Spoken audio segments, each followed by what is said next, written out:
안녕하세요. 뽀양거탑의 아나운서 류일합니다. 여러분 한 주 동안 또 별일 없으셨나요? 오늘도 조동찬 선배님과 유승현 기자님 나오셨어요. 안녕하세요. 네, 안녕하십니까? 네. 오늘은 다시 이제 비디오가 복구됐어요. 네. 아 지난주에 진짜 지난주 예쁘고 진짜 장난 남자 아니었는데. 배우처럼 오늘은 멋있고 피부도 아름다웠는데. 엉망이고 지난주 장난 아니었는데 말이야. 그러니까. 근데 오늘 유일하면서 세수 안 하셨다면서요? 진짜 안 했는데. 근데 우리 최다희 PD가 네. 그 유일아 아나운서는 세수 안 해도 예쁘다. 세수만 해도 예쁘다 그랬나요? 세수를 안 해도, 안 해도 예쁘다? 그 나도 그러니까 나도 딱 제가 그거에 답장을 달았는데 뭐, 오해가 있을까봐 했어요. 나도. 그러니까 나도 유일아 아나운서가 세수만 해도 예쁘다, 세수 안 해도 예쁘다 그런 뜻으로 오해될 소지가 있어서 나도 세수만 해도 예쁘다. 저도 나도 물음표 하려다가 왜 안 했어요? 선배님이 뭐 나를 칭찬해 줄 사람인가? 자기가 거기에 더 한 발 앞서서 더 자랑할 사람이지? 뭐 자랑은 아니에요. 그냥 있는 그대로 아. 그냥 나를 기술했을 뿐이에요. 그렇다고 거짓말해요? 오늘 세수 안 해야지 잘생겼는데 오늘 세수하는 바람에 별로네. 지난주가 장난 아니었는데 그러니까 딱 장난 아닐 때 이게 그러니까. 비디오가 안 돼가지고 말이야. 오늘 근데 제가 계속 재택하고 오늘은 야근이고 하다 보니까 이 뽀양거탑 녹음 시간에 잠깐 착각해갖고 넉넉고 있다가 세수를 안 하고 나왔네. 위에다 화장만 했어요. 되게 더러워요 지금 얼굴. 별 표시가 안 나요. 다행이다. 네, 평소에도 뭐 화장 안 한 게 표시 안 난다는 거예요? 들어온 게 표시 안 난다는 거예요? 둘 다요. 그렇습니다.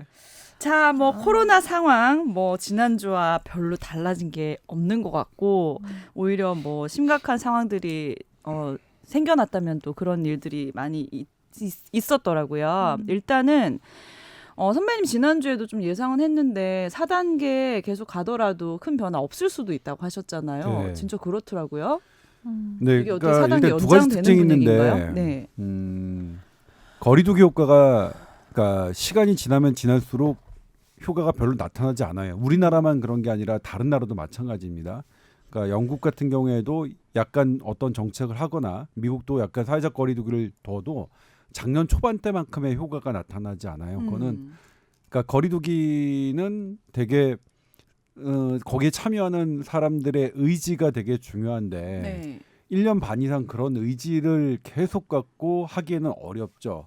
그리고 이제 어제 우리 SBS 앞에 식당에 갔는데 유승현 기자와 둘이서 네. 밥을 먹는데 유승현 기자가 이제 화장실 간 사이에 저 식당 주인 사장님께서 저한테 굵고 짧게 한다면서요. 언제까지 해야 돼요? 딱 하시더라고요. 그래서 제가 죄송하다고 했어요. 그런데 그런 상황, 그러니까 예를 들면 여기 있는 분들 유일 아나운서, 그다음에 유승현 기자는 4단계 불편하긴 하지만 생계에 지장은 없어요. 우리 월급장이니까. 월급장인가요? 쟁인가요? 쟁이지. 쟁이겠죠. 장이가 장이니까 네. 장이는 대장장이 네. 뭐 이런 기술이 거겠죠. 있어야 장이거든요. 예. 기술이 뭐 없잖아. 월급 받는 것도 기술 아닌가요? 능력이 없는데 돈 받고 있는 것 같아서 미안한 마음이 들어가지고. 좀 그렇긴 한데 네. 그런데 이런 정말로 이 상업을 하시고 그러니까 스스로 저기 하시는 분들은 네. 어마어마한 타격이고, 그러니까 그 당연하죠. 의지는 뭐냐면 체념 굵고 짧게 한다더니 하면서. 어떡해요. 그래서 제가 계속 말씀드리지만 저는 개인적으로 뭐냐면 보도는 그렇게 할 수 없어요. 보도는 SBS 정책과 관련되기 때문에 제 생각으로 할 수는 없는데 저 개인적인 생각은 늘 뽀양거탑에서 말씀하시잖아요. 예, 4단계 네. 저는 뭐 사실 개인적으로는 반대하는 입장이에요. 근데 제가 이건 지극히 개인적인 거고, 네. 물론 방역을 위해서는 우리가 할 수 있는 게 지금 4단계밖에 없으니까 그래서 섣불리 뭐 조금 고삐를 뭐 다시 뭐 채워야 합니다. 이런 월급쟁이 전문가들이 말하는 이런 것들이 너무나 사실은 뭐 동떨어진 얘기, 삶의 현장을 모르는 정말 그들만의 리그, 그냥 떳떳하게 그러니까 항상 갑의 위치에서 병원 교수를 하면서 그냥 자기는 이런 이게 코로나가 오거나 말거나 전혀 상관없이 안정된 직장에서나 할 수 있는 가벼운 말, 정말로 전문가가 실태를 모르는 책상에서 현상을 바라보는 전문가들의 아주 비전문가스러운 발언으로 저는 생각 들어서 너무 그게 거슬렸는데 네. 실은 어제도 되게 마음이 아팠어요. 그 부분이. 어. 그러니까 딱 그 한마디가 계속 맴돌고 뭐냐면 음. 저도 계속 이번 주 4단계 지속해야 되고 거리두기 해야 됩니다. 이렇게 계속 보도를 했으니까 저한테도 되게 아프게 다가왔거든요. 그래서 그런데 이제 어제 유승현 기자가 보도했지만 연장이 됐죠. 2주 연장. 너무 쉽게 연장하는 거. 물론 다 예상은 됐고 우리나라 상황 뭐 그렇긴 하지만 이런 부분들을 받아들이는 분들의 그런 어마어마한 타격은 상상. 그냥 그런 거에 대한 충분한 위로 없이 사과 없이 이렇게 그냥 계속 하는 게 맞나 싶기도 해요. 그러니까 그리고 어제는 사실 잠을 그래도 한동안 못 잤어요. 그 말이 계속 맴돌아서. 그래서 참 저는 내가 그렇게 보도할 자격이 있나 이런 생각도 들고요. 그런데 아무튼 또 연장이 됐습니다. 예. 그럼 2주 더 해도 지금 2주처럼 똑같이 상황이 좋아지지 않는다면 계속 연장할 이유가 없는 거 아니에요? 저도 그게 궁금한데 네. 원래는 이제 이번 주 일요일 그러니까 25일까지 2주가 끝나는 시점인데 어제까지만 해도 어제 오전까지만 해도 이게 확진자 추이가 사실 줄어드는 건지 수도권에서 늘어나는 건지 그대로 유지되는 건지 잘 모르겠다. 그래서 주말까지 보고서 좀 결정을 하고 늦어도 일요일날 발표를 하겠다 하면서 발표 날짜를 구체적으로 계속 말하는 걸 좀 피했거든요. 네. 근데 갑자기 이제 저녁에 오늘 발표하겠다. 그렇게 보도자료를 냈죠. 원래는 보도자료를- 예정된 일요일인데. 네. 보더니, 근데 이제 이거 저희가 분석했는데 저희 SBS가 전문가의 의뢰에서 분석했는데 네. 보면 4차 대유행이 6월 21일 날 시작했어요. 근데 6월 21일 날 시작됐다는 것을 우리 방역 당국과 언론에 많이 등장하시는 전문가들은 놓쳤죠. 그리고 7월 초에도 뭐 일단 백신 인센티브 얘기 조금 사회적 이제 활발해지는 그런 분위기를 조성했는데 거기 조성하는 거에 저도 역할을 했고요. 그러니까 저도 그 비판 대상에 포함되는 거고요. 근데 보니까 7월 5일부터 또 기울기가 더 가파르게 증가를 했어요. 그리고 15일까지 그 가파른 증가세가 유지되다가 7월 15일 이후로 약간 그러니까 증가는 하는데 그 네. 증가 속도가 가속도가 줄어들었어요. 가파르기가 좀 미분치가 완만해졌어요. 줄어든 거예요. 네. 7월 15일부터 수도권이 더 특징입니다. 수도권이 뭐냐면 2주 전에서 1주 전까지는 50% 상승했는데 지난주에는 5% 상승하는데 그쳤어요. 그러니까 1000명인데 오늘 이제 전해철 행안부 장관이 수도권 확진자 수 1009명이라고 그랬는데 그러면 오늘 날짜로 일주일 평균 1009명이면 어떠냐면 0.9% 상승한 거거든요. 네. 그러면 5%에서 0.9%니까 상승은 했지만 상승폭은 줄어든 거죠. 그럼 이 기울기를 가지고 이제 계산을 해보면 그래도 2,000명은 넘을 것 같고요. 8월 말일까지 정점은 가요. 그러니까 네. 처음에 만약 7월 5일부터 15일 그래프로 그림을 그리면 정점이 한 10월 달까지 오고 11월까지 가는 그림. 아주 막 무서운 그림이 나오는데 그 무서운 그림보다는 조금 덜 무서운 그림이 생긴 거죠. 그래서 저는 개인적으로 드리고 싶은 말씀이 2,000명 분명히 올 거다. 그래요. 우리 그거 너무 놀랄 필요는 없다. 2,000명 온다. 그러니까 이거 이미 2월 20일부터 7월 5일 이 그래프에서 2,000명은 오게끔 돼 있어요. 시기가 언젠데. 근데 7월 5일에서 15일까지 보면 와 2,000명이 뭐예요? 한 5,000명도 나올 것 같은 그래프에서 다시 꺾였어요. 네. 예. 그래서 저는 사회적 거리두기 효과가 4단계가 4단계 때문인지 어떤 건지는 잘 모르겠으나 분명히 수도권을 중심으로 조금 꺾이고 있다. 물론 비수도권은 아직 가파른 상승세가 유지되고 있어요. 그래서 그런 부분 변수는 되게 많지만 아무튼 지금 현상이 전부 다 최악이다 그런데 실제로 전문가들이 보기에는 7월 15일부터 최악인 것에서 살짝 꺾였다. 이거 말씀드리고 싶고요. 그리고 내가 또 뭘 말하려다가 까먹었지? 요즘이 자주 그래. 저거 왜 그러면 거리두기 효과가 잘 나타나지 않느냐? 이게 이제 델타 변이 영향도 또 있어요. 델타 변이가 아직 그 전파력이 세다. 그리고 치명률도 사실은 좀 높아요. 백신을 맞지 않은 분들하고 계속 자료를 비교해 보면. 근데 델타 변이가 보니까 얘가 몸 안에 좀 더 빨리 들어오고 증식이 더 많아요. 그래서 가벼운 접촉, 그래서 가족 간 전염이 많거든요. 그래서 이런 여러 가지 특징 때문에 이런 지금 상황이 오는 건데 네. 실은 지금 전문가들 제가 어제 유승현 기자한테 잠깐 얘기를 했는데 저녁을 먹다가 지금 우리나라 바이러스 전문가들은 델타 변이는 별로 안 무서워해요.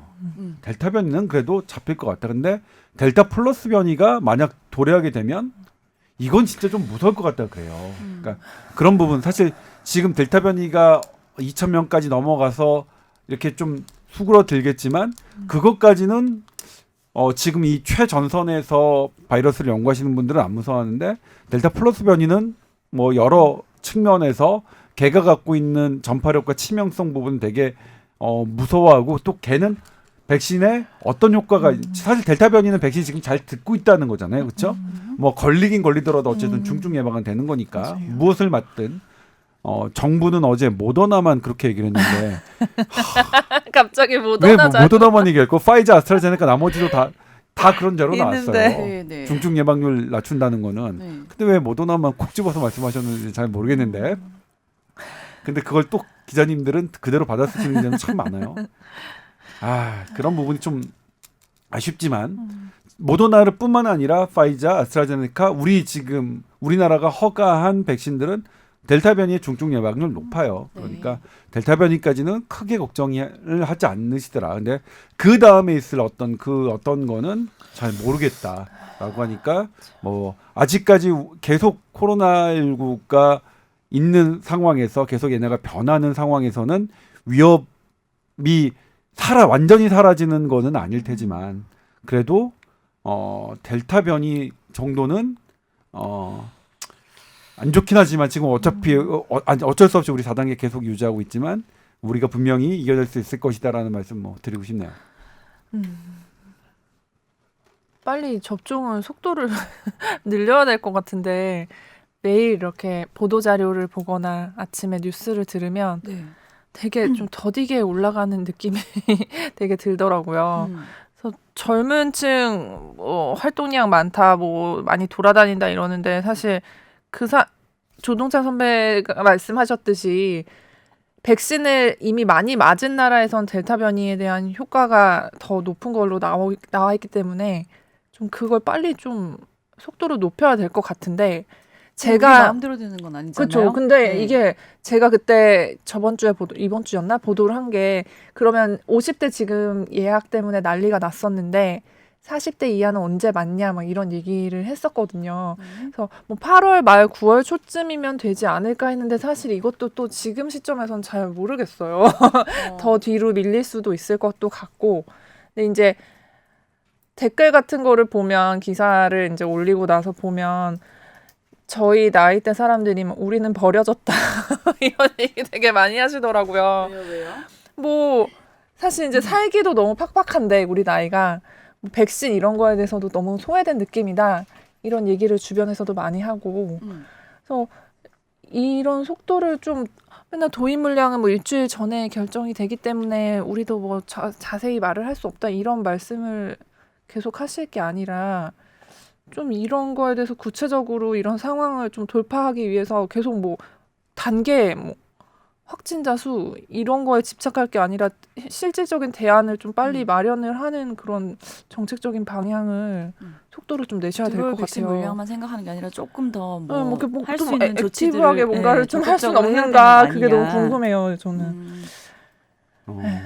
하고 있는데 능력이 안 나는 건가요? 그건 잘 모르겠어요. 열심히 하는데 안 되는 건지. 네. 예를 들면 이제 이번에 50대 백신 접종 예약 지연 사태를 보면 저 그거 취재하는데 좀 재밌긴 했어요. 네. 저 모르는 분야 취재하니까 정말 재밌긴 하더라고요. 정말 빡시게 취재해서 결국 보도를 하지는 않았습니다만 네. 결국 뭐냐면 질병관리청의 백신 예약 시스템의 프로그램은 중소기업이 하고 있었습니다. 중소기업 어딘지 제가 여기서 말씀드리진 않을게요. 왜냐면 또 주식과 관련돼 가지고 또 이게 그럴 수 있으니까.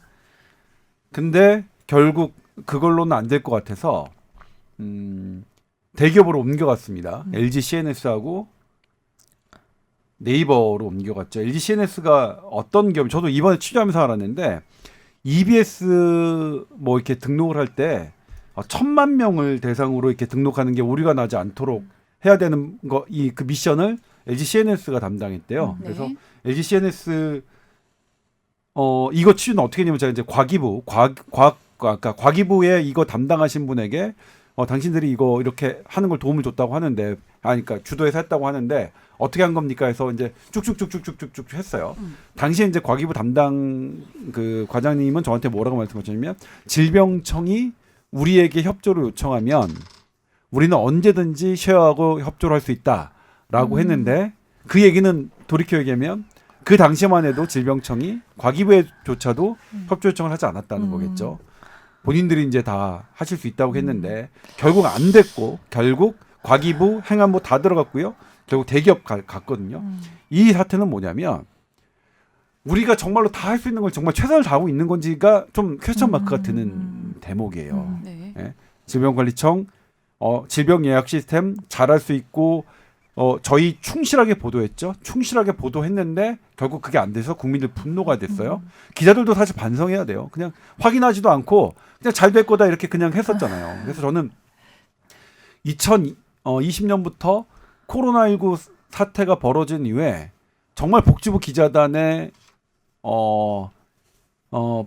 이 기자단의 이 이유 이런 부분 간사를 통해서 이렇게 질문하고 하는 일방적으로 뭐 받아 적고 하는 이런 부분들이 정말로 맞는지 안 맞는지는 분명히 고민하는 시간이 있어야 될 것 같고 네. 제가 사석에서 말씀드렸지만 이 전문가 취재라는 것들은 우리가 어떤 때 하냐면 정부의 어떤 정책을 하면 정부의 정책이 맞는지 안 맞는지를 객관적으로 다른 세컨 오피니언을 듣기 위해서 전문가 취재가 필요한 건데 이번에는 복지부 기자단이 정부에 전문가 인터뷰를 요청을 했어요. 왜냐하면 정부의 정책에 반대하는 전문가 의견을 받기는 대단히 어렵습니다. 왜 그러냐면 질병관리청, 복지부는 정부기관이라서 또 교수들의 연구 그 토픽을 주는 그런 기관이기도 해요. 실제로 그러니까 우리나라만 있는 게 아니라 정부에 반대하는 의견을 계속 내는 사람들은 정부의 연구 주제를 취득하기가 되게 어려운. 이번에도 나타났지만 정부의 브리핑에서 등장했던 그분들이 지금 정부 프로젝트를 상당히 맡고 있어요. 지금 이게 의사 사이에서는 상당히 논란이 되고 있는데 그런데 기자들이 정부에게 그런 걸 요청한단 말이에요. 네. 그럼 당연히 정부로서는 우리 입장을 잘 설명한 전문가들을 섭외해서 그렇게 했고 그렇죠. 그렇게 섭외가 됐고 그런 인터뷰를 기자들이 막 기사화하는 이거는 어찌 보면 21세기의 코미디 아닌가요? 비판 시스템이 전혀 없는 거네요. 코미디죠. 코미디죠. 물론 안 그런 기자분들도 있지만 네. 이 기자단을 이렇게 이런 중심으로 하는 것은 상당히 저도 그 복지부 기자단에 제가 속해 있습니다. 그러니까 저도 참 잘못하고 있다는 생각을 하고 있고 저도 2020년부터 2021년 코로나 보도를 하고 있는 기자 입장으로서 참 반성을 많이 해야 되는 반성문을 많이 써야 되는 그런 상황입니다. 사실 저 50대 예약 접종 뭐 이게 거리두기 단계 하라는 거 정부 그냥 일방적으로 보도한 적 참 많아요. 저 그렇게 했어.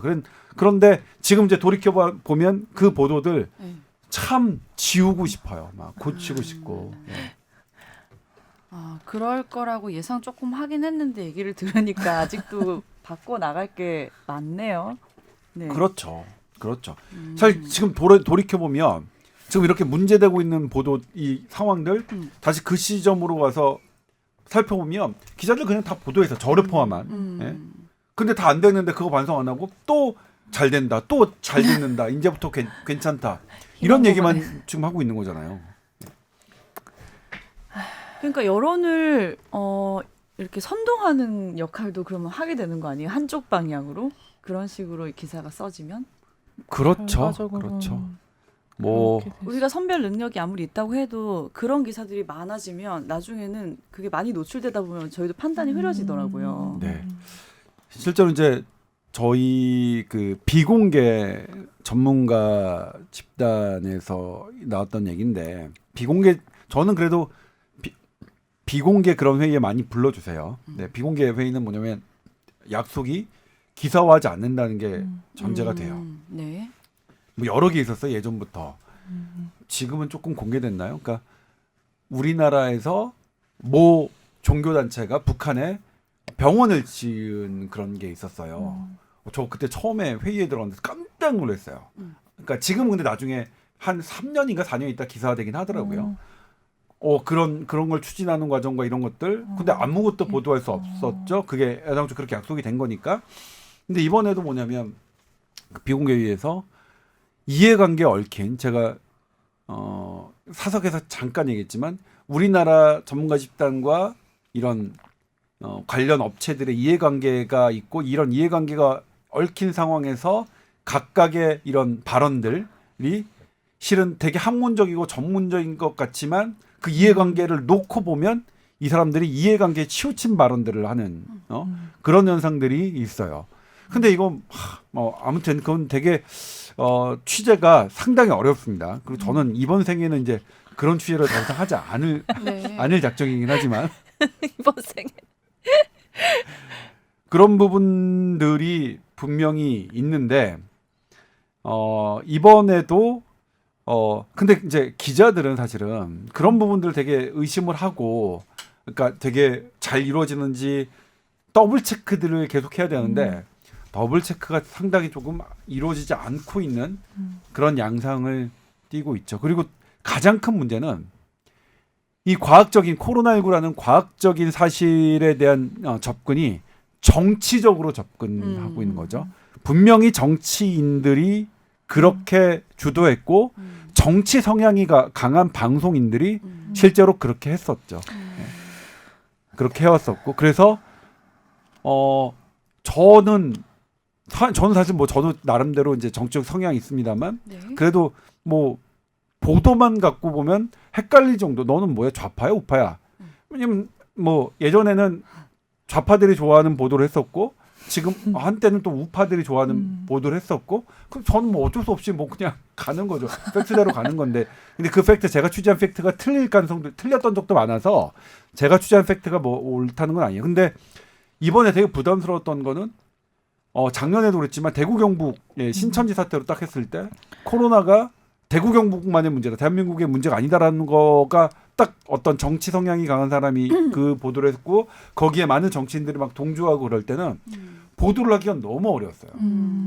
이게 대구 경북 자체의 문제가 아니라 이거는 사실은 우리나라에게 언제든 있을 만한 일이고 반대로 전라도 아니면 수도권에 생겨도 전혀 이상하지 않는 그러니까 그 코로나는 대구 경북만의 문제가 아니라는 것을 보도하는 것 자체가 그 어마어마한 정치 세력과 반대되는 그 정치 세력을 지지하는 분들에게 욕을 먹어야만 하는 그런 상황으로 만들어졌기 때문에 왜 지역을 가지고 정치적으로 또 해석을 하시나요? 참. 근데 제가 이제 요즘 또 고민이 생긴 게 뭐 저희 이제 직장 생활을 하니까 회사 안에서도 확진이 됐을 때 너가 뭐 방역 수칙을 잘 지켜서 확진이 됐다면 뭐 이해를 해주지만 뭐 지키지 않은 부분이 있지 않은가 이런 거에 대한 거를 굉장히 이제 강요를 하신단 말이에요. 당연한 얘기인데 이제 방역 수칙을 잘 지켜야 되는 건 당연한 건데 그 얼마 전에 기사 보니까 그 강릉은 갑자기 4단계를 이제 네, 하게 그랬죠. 됐어요. 그러니까 그 옆에 양양 쪽으로 네. 사람들이 다 놀러 갔더라고요. 네. 거기는 2단계여서 8인이 가능한 상황이었는데 네.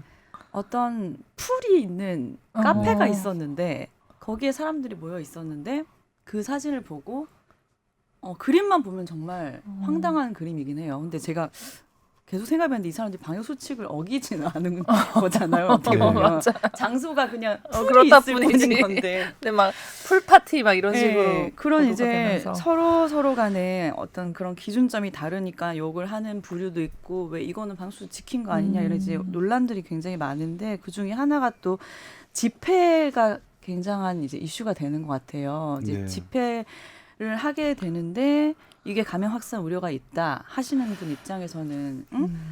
뭐 우리는 안전하게 하고 있는데 방역 실패 책임을 왜 우리한테 전가를 하냐 이런 문제들이 있어서 이제 선배님 오늘 조금 네. 말씀해 주신다고요. 예를 들면 이제 민노총 집회하고 오늘 지금 보건의료 노조인가요? 원주에서 이제 집회를 오늘 하시겠다고 단체요. 했는데 야외에서 하는 집회는 위험성이 크다고 볼 수는 없습니다. 네.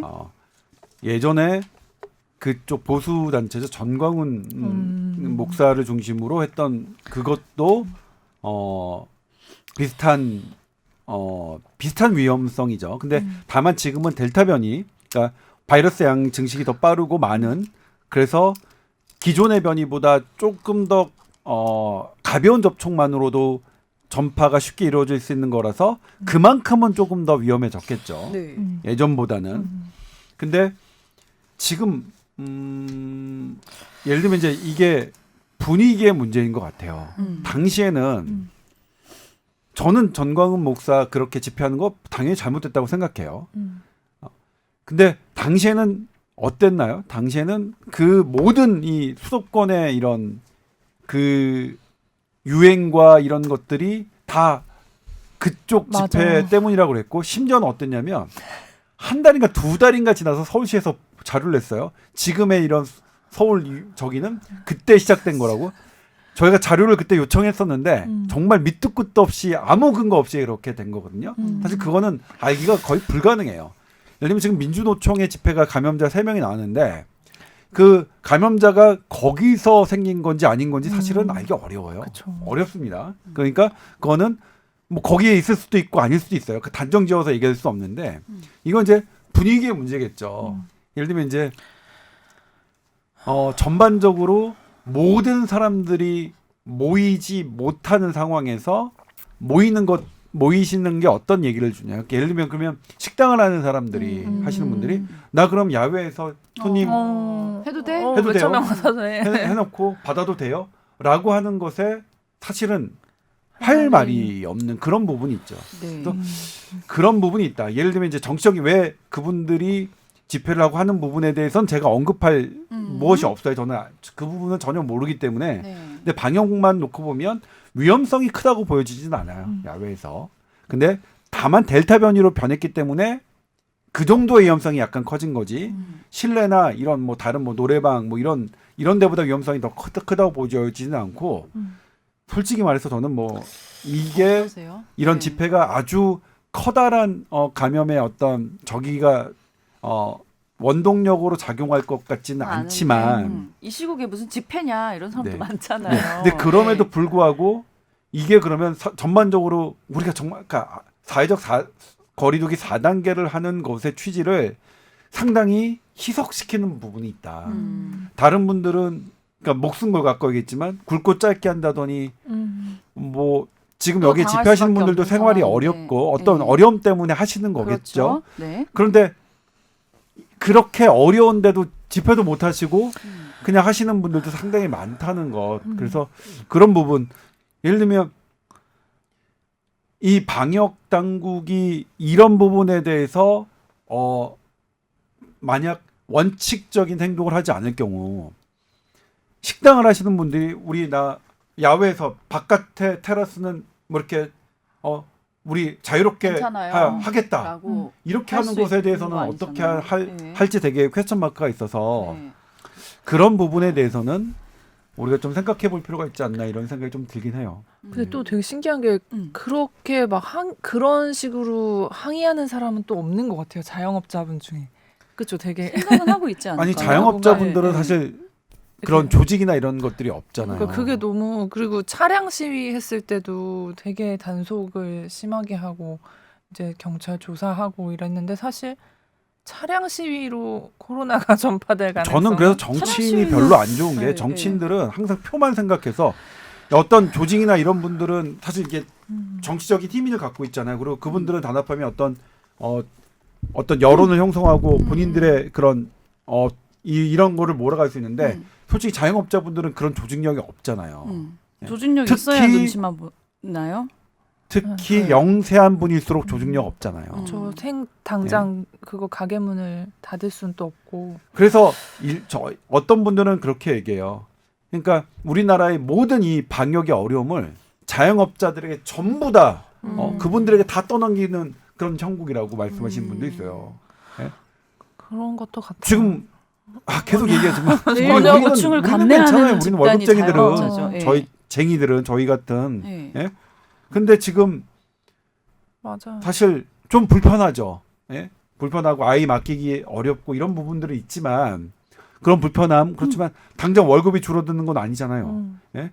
근데 어려움 지금 뭐 언제까지 그러니까 거의 체념하시는 그런 분들은 이건 좀 얼마 안 남은 것 같아요. 이분들이 숨 쉬는 그러니까 응급 심폐소생술 해야 안 되는 남은 그런 게 아니라 이미 지난 것 같은데요. 뭐 그럴 수도 버틴, 있겠고요. 예, 시점이. 짧고 굵게라는 말을 너무 섭불리한 게 아닌가 또 그런 생각도 들어요. 그래서 그럴 거면 저는 아예 다 풀어버리자. 근데 이제 이게 하나 걸리는 나 진짜 게 풀어버리고 싶어. 전 하나 2인 걸리는 이상이라도 일이지. 좀 어떻게 좀 했으면 좋겠어. 아니야, 그냥 확 풀어야 돼. 알아서 지킬 수 있게. 근데 이게 참 언제까지 이럴지 저도 되게 답답하네요. 근데 환자 수로 음. 이렇게 단계를 결정하는 걸면 네. 이게 출구가 잘 안 보여요. 계속 앞으로도 그럴 겁니다. 근데 영국은 지금 4만 명 넘었는데도 하루 확진자 그래도 안 조이잖아요. 확진자 수만 나오는 거를 그 뉴스를 안 하면 안 돼요? 다양하게 이제 뭐 사망자 얘기도 하고 네. 검사자의 비율 얘기도 하고 이렇게 되는데 딱 확진자 숫자로만 보니까 자꾸 사람들은 숫자의 크기에 또 반응을 크게 뭐 그런 부분도 있고요. 근데 그거는 이제 결과적으로 지금 싱가포르이 그렇게 하고 있죠. 확진자 수를 발표하지 않고 있는데 우리나라가 먼저 주도할 만큼의 그런 힘은 없거든요. 그래서 그거는 영국이나 이스라엘이나 미국이나 이런 나라들이 먼저 해주면 그래도 그러면 우리도 따라갈 수 있지 않을까 싶은데 네. 그거는 전반적으로 시작을 우리가 그렇게 해왔어요. 다른 나라가 하는 걸 가지고 우리가 그렇게 하겠다, 그렇게 하겠다 이렇게 해온 게 이제 코로나19의 저기잖아요. K 방역, 네 K 방역은 우리 국민들이 해주신 거고요. 우리 국민들이 정말로 잘해주셔서 K 방역인 거고, 정부가 잘한 점도 있고 잘못한 점도 있지만 그렇게 K 방역이라고 이렇게 그때도 먼저 환자 수가 적은 것 같고. 사실 K 방역 해왔잖아요. 그 환자 수가 적은 것도 실은 우리 국민들이 잘하신 건데 마치 정치인들이 잘한 것처럼 그렇게 호도하면서 선거에 이용하고, 네. 그러니까 선거에 또 지기도 하고. 네. 아이고 참. K 방역 얘기는 이제 쏙 들어간 것도 참. 아니 근데 K 방역은 전 분명히 지금도 얘기하지만 환자 수 전 세계에 비하면 우리나라 환자 수 적은 거고요. 사망자 수 맞아요. 지금도 K 방역은 그대로 유효하다. 우리 국민들이 하신 K 방역의 성과는 그런데 근데 이걸 그때 당시 K 방역이란 단어가 나왔을 때는 이 정부가 잘한 것처럼 그렇죠. 덮어갔으니까 이제 그런 단어가 그런 이미지가 있었거든요. 사실상은. 그리고 정부가 잘한 것처럼 해왔고 그것에 그 정부의 호도 하는 그런 전문가들 있죠. 근데 우리나라 그때도 참 아쉬웠는데 대부분의 전문가들은 그렇게 생각 안 하는데 한 대여섯 명의 전문가들이 모든 언론 한 200개 언론에 나오는 거예요. 맞아요. 우리나라 언론의 문제는 그러니까 우리나라의 전문가 근데 진짜 전문가들은 외국이나 우리나라는 참 언론에 잘 안 나오려고 해요. 정말로 그건 우리도 막 취재를 하지만 언론 인터뷰는 안 한다 하시거든요. 근데 저는 이제 그런 사람들을 어떻게 전문가 호소인이라고 하죠. 전문가 호소인들 일부 전문가 호소인들이 막 200여 개의 기사에 등장하는 거예요. 맞아요. 꼭 나오시는 그 몇 분이 있어요. 그래도 요즘에 많이 줄긴 했죠. 그래서 우리 대한민국의 기자님들이 많이 그래도 1년 이렇게 넘어가니까 이런 전문가 호소인들의 얘기를 그대로 믿으면 안 되겠다. 작년에 우리 지금 정치부로 간 김영래 기자도 바로 알더라고요. 아니 계속해서 해보니까 이분들 할 때마다 말이 달라지고 원칙도 없는 것 같고 계속 그때 한다는 거 알더라고요. 그러니까 지금은 많이 그래도 하고 있는데 네. 그다음에 제가 하는 거 뭐냐면 진짜 전문가인들은요 뭐 클럽하우스나 이런 데서 전문가 회의 할 수가 없어요. 왜냐면 그분들은 워낙 비밀을 많이 갖고 있어서 보니까 딱 보면 비전문가인 분들이 참 그런 회의 전문가 무슨 해가지고 뭐 초대합니다 뭐 이런 거 많이 하시더라고요. 속지 마십시오. 네. 속지 마십시오. 자, 그런데 지금 뭐 정부가 4단계 한다, 방역수칙 지켜라 말아라 뭐 이런 상황 속에서 이런 거는 왜 제대로 막지를 못했나 황당한 상황이 생겼는데 청해부대 병사들이 함내에서 우르르르르르르 확진이 됐어요. 이거 뭐 어떻게 된 건가요, 이게? 잘못됐죠. 왜 막을 수 없었나요? 이런 상황을. 애초에 이게 백신을 네. 맞고 가지도 않았고 증상이 너무한 거 있었을 아니에요? 때 그리고 그런 배라는 약간 네. 폐쇄된 공간이라는 또 옛날에 왜 무슨 근데 배가 위험하다는 거는 코로나 초창기부터 우리가 그런 사건들이 많이 있었기 때문에 알고 있었지 않았나요? 그러게요. 특별히 또 조심해야 그걸- 되는 상황 그쵸. 아닌가 이 정도는? 저는 이제 결과론적으로 아무리 잘했어도 청해부대 이런 사태 벌어졌을 수도 있다고 생각해요. 결과는. 네. 근데 여기서 드러난 여러 문제는 가장 큰 게 뭐냐면 왜 백신을 맞지 않았느냐 이 할 때 국방부는 질병청이 국외 반출을 하지 않았기 때문이라고 발표를 했고 아. 정은경 질병관리청장은 네. 국방부와 그런 논의를 한 적이 없다고 발표했어요. 이게 가장 큰 문제예요. 어떤 사안을 두고 국방부와 질병관리청이 조율 없이 이렇게 발표하는 것. 네. 그러면 어떤 의심이 드냐면 그전에는 뭐 제대로 했겠어?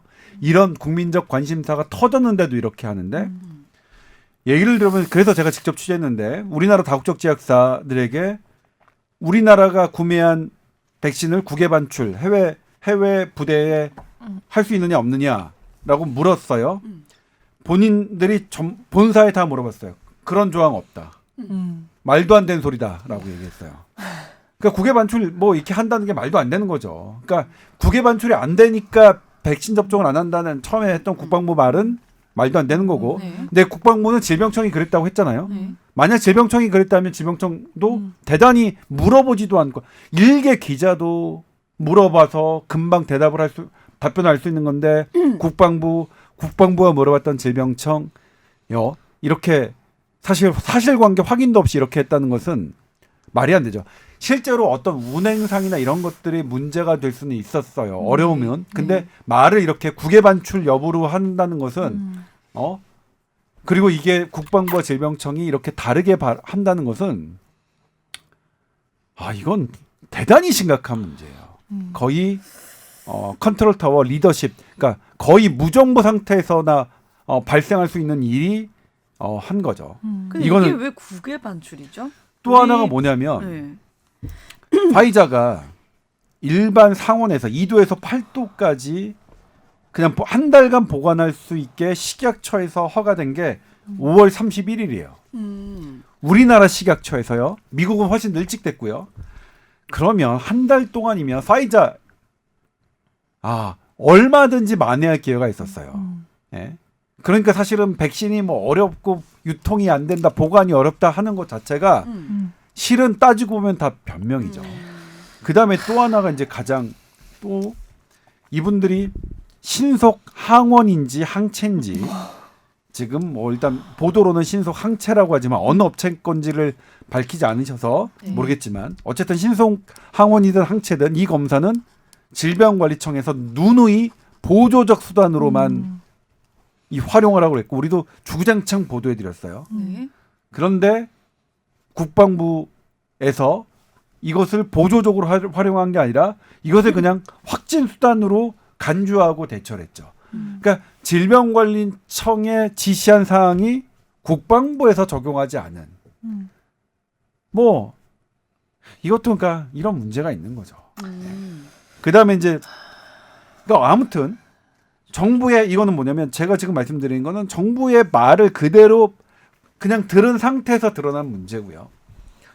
근데 초기 대처 잘했다고 했는데 오늘 그 중앙일보 단독을 보면 전혀 그런 거 아니었죠. 그러니까 어떤 공개되지 않은 곳에서 정부의 말밖에 들을 수 없는 장소에서는 실제로 어떤 일이 벌어졌는지 우리가 정보를 믿을 수 없는 이거는 사실 예전에 그 옛날에 군사 독재 정권 시절에 이런 일 많았잖아요. 지금은 21세기고 이거 정말 이거 민주화된 정부고 하는 데서도 국방부에 이렇게 일어나는 이런 일이 벌어진다는 것은 정부가 감사를 한다고 하셨는데 정말로 정확한 감사를 해줬으면 좋겠어요. 이거는 국민적 신뢰 이거는 실은 이제 뭐냐면 이분들 다행히 다 괜찮고 이렇게 확진됐다 하더라도 네. 결과적으로 나쁠 건 없을 것 같은데 네. 그래도 이게 주는 국민적 그런 국민이 나라에 보내는 신뢰감에는 어마어마한 거니까 충격이. 더 정확하게 해주십시오. 지금 뭐냐면 이건 완전히 신뢰로 잃어서 그러니까 모든 게 전부 다 이상해요. 예? 그리고 별거 아닌 사건인데 청해부대 그러니까 별거 아닌 게 청해부대 분들 다 거의 다 저기 하실 겁니다. 네. 건강하게 회복되실 겁니다. 네. 이분들 자체는 피해가 없을 것이 거의 유력하지만 네. 그래도 이 상황 자체를 설명하는 이런 부분들 너무나 이상하고 너무나 화가 나고 예. 그리고 이분들이 직접 본인들이 감사하시겠다고 전 못 믿겠어요. 전 국민 한 사람으로서 정말 다른 사람 불러서 제대로 감사하셔서 하나하나 누가 잘못했는지 사실 뭐냐면 잘못할 수 있다고 생각해요. 저 이거 방심할 수 있다고 생각해요. 근데 그걸 문제가 드러났을 때는 투명하게 공개해야 되는데 맞아요. 보니까 다 그 이후에도 계속 거짓말하신 것 같은 거잖아요. 지금 보도를 보면 실제로 어떤지 모르겠지만 그러면 국방부가 맞다면 장병들이 거짓말하신 거죠. 누가 거짓말하신 건지 참 보고 싶어요. 예. 장병들 가족들이 거짓말하신 건지 국방부가 거짓말하신 건지 네. 정말 시시비비 알고 싶습니다. 장병들이 거짓말했다면 거의 소설가 수준이겠는데. 그렇죠. 너무나 구체적인 얘기들이 많이 나왔기 장병들이 때문에, 저렇게 네. 구구절절 디테일한 것까지 다 거짓말하고 계신 건지 정말 알고 싶어요. 예. 전 그 기사 보면서 너무 화가 나는 거예요. 뭐 타사 기사긴 하지만 아니 정말 군대 보내신 분들 어떤 생각하실 거예요? 안 보내고 싶겠어요. 못 믿겠고. 간이 키트로 요즘 코로나 검사 이제 그냥 뭐 소모임 하시는 분들도 막 하고 나가고 하시는 분들 많은데 아니 그거는 이제 정확도가 많이 아니에요. 떨어지나요? 그거 간이 키트는 네. 왜 하셨냐면 제가 이거 신종감염병 중앙임상위원회 설명을 제가 작년에 누누이 들었기 때문에 네. 이건 뭐냐면 한 번 했을 때 효과 정확성은 막 떨어져요.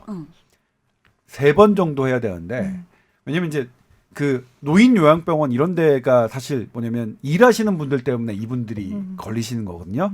노인 요양병원에 계신 분들 병원 문 밖을 나가신 수가 적도 없어. 없는데 코로나19 걸려갖고 막 몇백 명씩 돌아가셨잖아요. 작년 12월에. 네. 그래서 이거 어떻게 할까를 그분들이 하셨는데 그러면 이 지나시는 분들 일하시는 분들이 2주에 한 번씩 PCR 검사한다고 해서 이게 대안이 아니잖아요. 한 번 검사했는데 뭐 2주 동안 또 그 사이에 저기 할 수도 있고 그래서 어떻게 할까? 일주일에 2번이나 3번 정도 이분들 간이 검사를 해서 한 번은 떨어지는데 3번 정도면 확률이 그러니까 PCR 검사와 비슷하니까 이렇게 하자는 목적으로 사실은 한 거예요. 네. 근데 엄하게 이게 일반 사람들도 이 간이 검사를 해가지고 한 번 해가지고 괜찮다? 아니에요. 안 괜찮아. 이거는 지속했을 때 그러니까 이게 지금은 어떻게 변했는지 모르겠지만 네네. 당시에 이것을 설명하신 신종감염병 중앙임상위원회 위원장님께서 저에게 계속 저를 붙잡고 설명하시는 게 이 취지입니다. 근데 이게 이상하게 변질됐죠. 이상하게.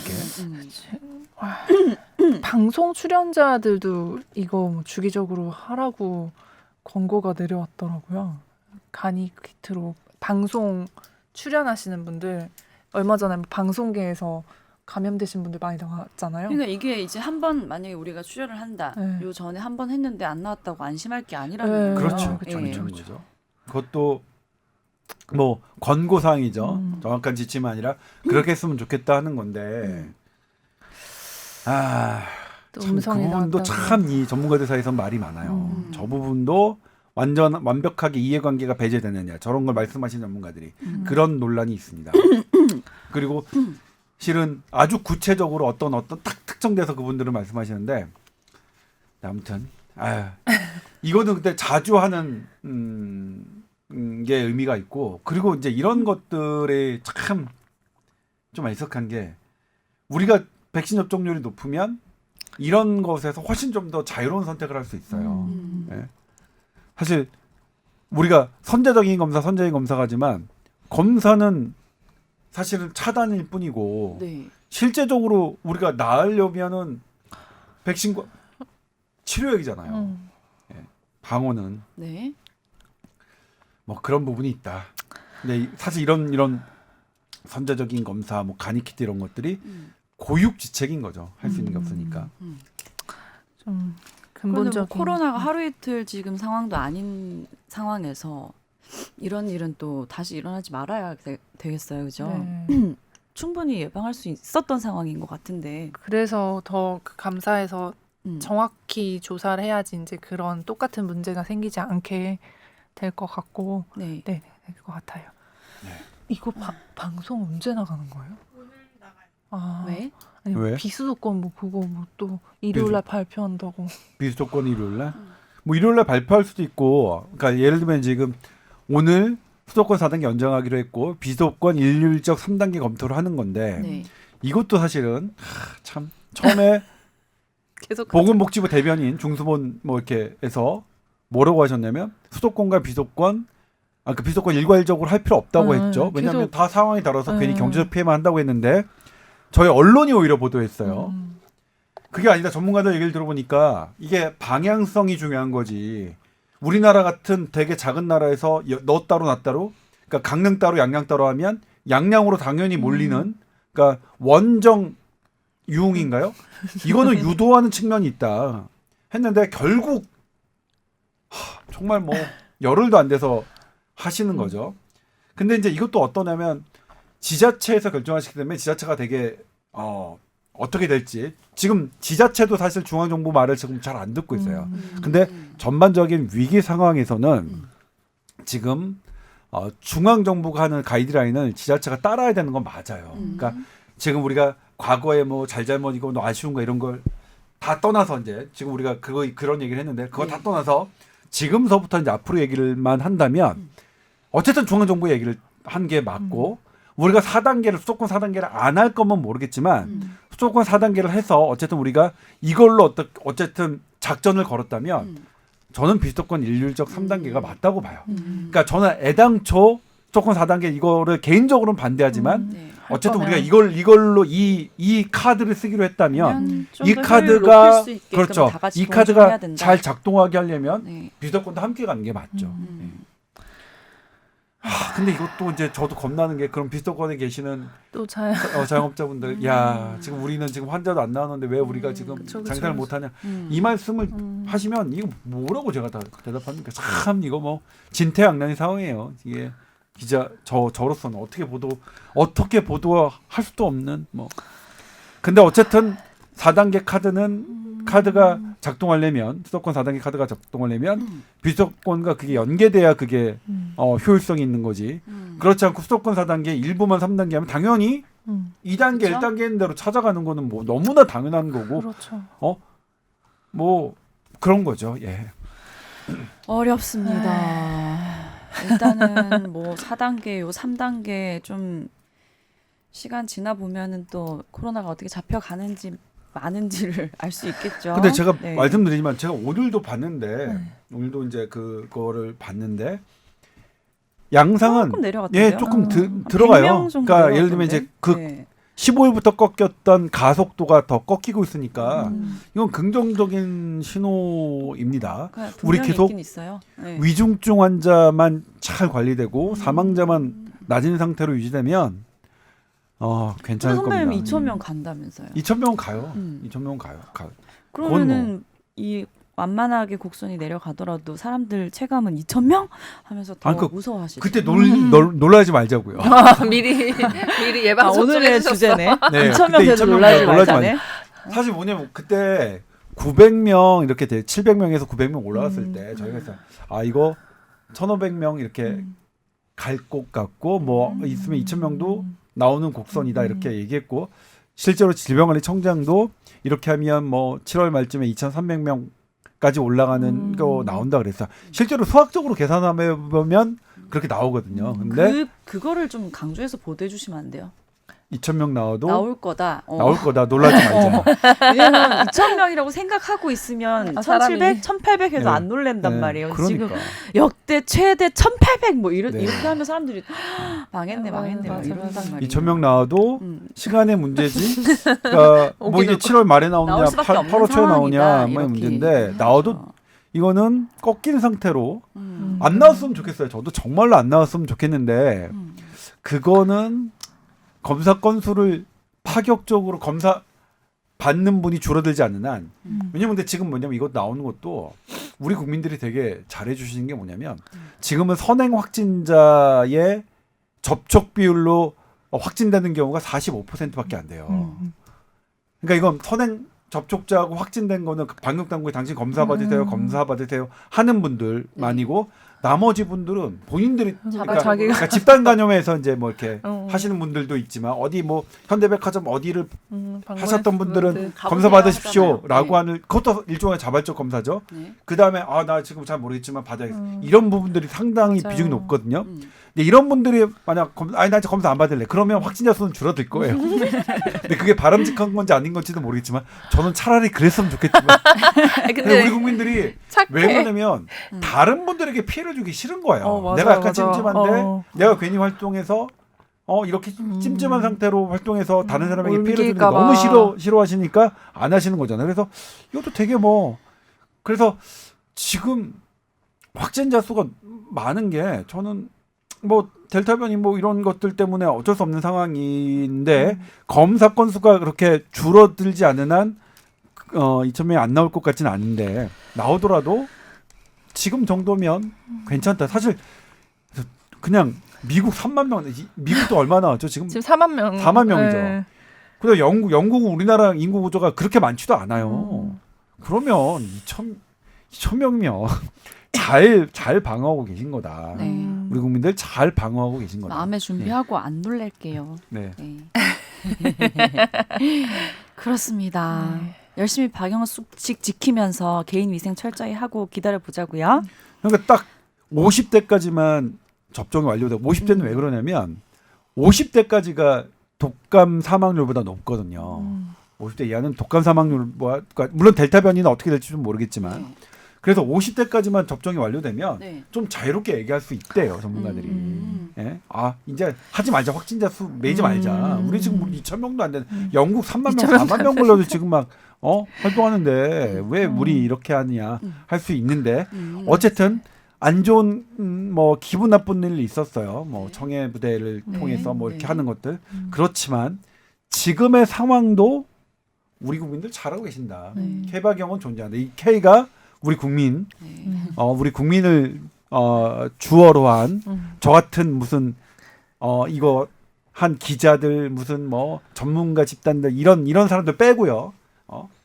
그런 사람들 빼고 국민의 이름으로 딱 한다면 K방송이 지금도 유효하고 저는 지금도 대단히 우리 국민들 자랑스럽게 생각하고 어디다 내놔도 떳떳한 결과다. 그러니까 너무 패배감, 열패감 갖지 말고 다만 4단계가 빨리 풀리는 어떤 조건을 만들어서 좀 다 같이 근데 풀려도 뭐 갑자기 이제 1단계 이렇게 되진 않을 거 아니에요. 네, 뭐 그래도요. 그래도 뭐 조금 그러니까 지금 식당 하시는 분들이 지금보다 한 매출이 한 10% 늘고 20% 늘고 이 정도만 되더라도 훨씬 좀 나으실 테니까. 그리고 맞아요. 그다음에 조금 근데 더 늘고. 3단계에서 4단계 올라갔는데 응. 10시에 퇴근할 때 네. 야근하고 퇴근할 때 그 차 막히는 체감 느낌은 비슷하던데 그러니까 제가 그때 아 그래요?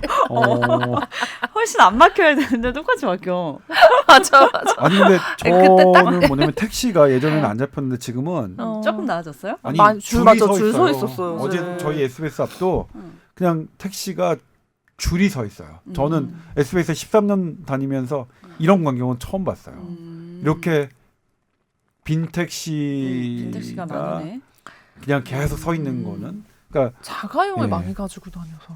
아 차가 엄청나게 막혀요. 음. 대중교통을 이용하지 않으려고 노력하시는 것 같기도 하고. 맞아요. 그리고 이제 안 되니까 다 예전에는 택시를 타고 이러셨던 분들이 뭐 술 안 드시고 이러니까 다 그냥 차를 운전. 이용하고 그럴 수도 있고. 뭐 그럴 수도 있는 그렇네. 아무튼 뭐. 차 막히는 예. 이유는 다양하니까.